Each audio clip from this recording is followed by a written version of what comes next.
Для этого очень вкусного и популярного супа я беру 4 помидора весом 650 граммов. На каждом помидоре делаю такой небольшой крестообразный надрез. Помидоры кладу в миску и заливаю их очень горячей водой, а еще лучше кипятком, ровно на 1 минуту. Через минуту воду сливаем. Нам нужно снять кожицу с помидоров. Теперь это сделать очень просто. Вот так. Очищенные помидоры нарежем произвольными кусочками. Размер этих кусочков не имеет значения. Измельченные помидоры высыпаю в кастрюлю.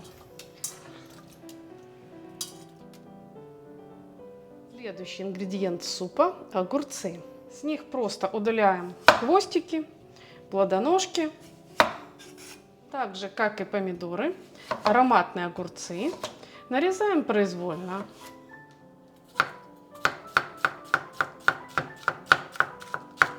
Огурцы также закладываем в кастрюлю. Следующий обязательный ингредиент – сладкий перец. Перец также не будет исключением. Его нарезаем произвольными кусочками. Аромат просто потрясающий. Я думаю, что часть зрителей уже догадалась, что это за испанский суп. Кто знает, напишите в комментариях, как он называется. Дальше берем одну неострую красную луковицу. Лук также измельчаем. Это будет самое настоящее витаминное море.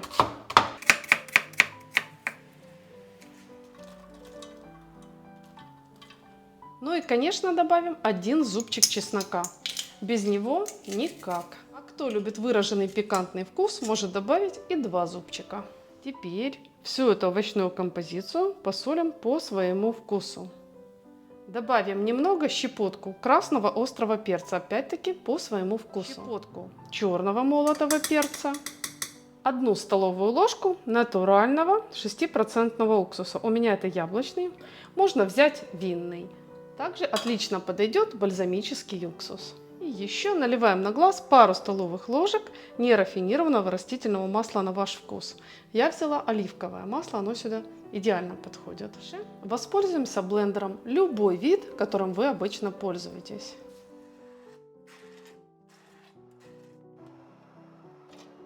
Консистенция этого супа может быть пюреобразной, а может быть с включением небольших кусочков овощей.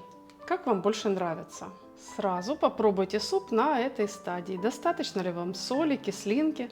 Может, вы захотите больше приправ или добавить сахар, если, например, ваши помидоры были кислыми. Дальше возьмем немного зелени, петрушку или базилик, что вы больше любите. Мелко нарежем ее и отправим в летний суп. Перемешаем и обязательно поставим в холодильник охлаждаться. Это очень важно. Пока гаспачо охлаждается в холодильнике, приготовим к нему вкусные сухарики. Я беру 5 кусочков, таких достаточно больших, 5 кусочков хлеба. И нарезаю хлеб кубиками, небольшими, порционными. Главное, чтобы они нравились вам. То есть они могут быть больше, меньше, по вашему желанию и вкусу. Дальше хлеб переложим в обычный пакет. И в этот же пакет добавляем любимые ароматные приправы. Я кладу 2 чайных ложки сухого чеснока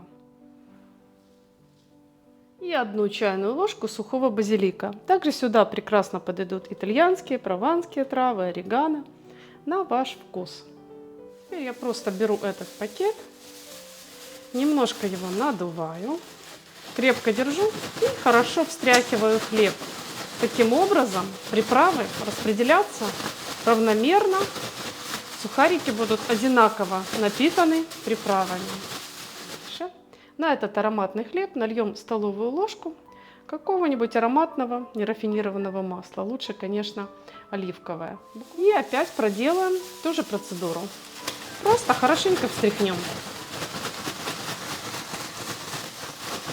На противень выкладываем бумагу для выпечки. Чтобы она не скатывалась, не скручивалась, я смочила противень слегка водой. Теперь ароматный хлеб из кулька высыпаем на противень.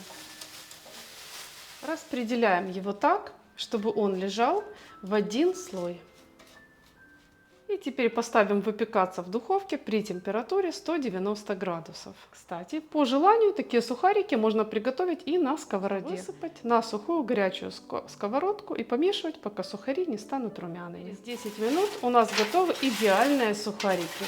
Золотистые, хрустящие, очень ароматные, вкусные. Такие подойдут не только к гаспачо, но и к другим видам супов, да и просто к чаю. Я очень надеюсь, что даже если вы не приготовите суп, то рецепт сухариков вам обязательно пригодится. Но вкуснейший холодный суп, особенно в летнюю жару, я вам также рекомендую обязательно попробовать. Этот освежающий суп идеален для летней жары. Витамины, польза, легко усваивается и очень вкусный. Готовьте с удовольствием, а также не забудьте подписаться на канал. Помимо того, что мы охладили суп в холодильнике, сюда стоит добавить еще кусочек льда. Так будет еще эффектнее и лучше. Нажимайте колокольчик под видео, чтобы увидеть и другие интересные рецепты.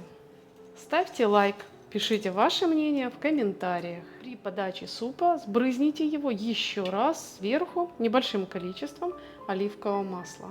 Я желаю вам крепкого здоровья, побольше радости в жизни и мирного неба над головой. Мы с вами увидимся, как обычно, в следующем вкусном видео.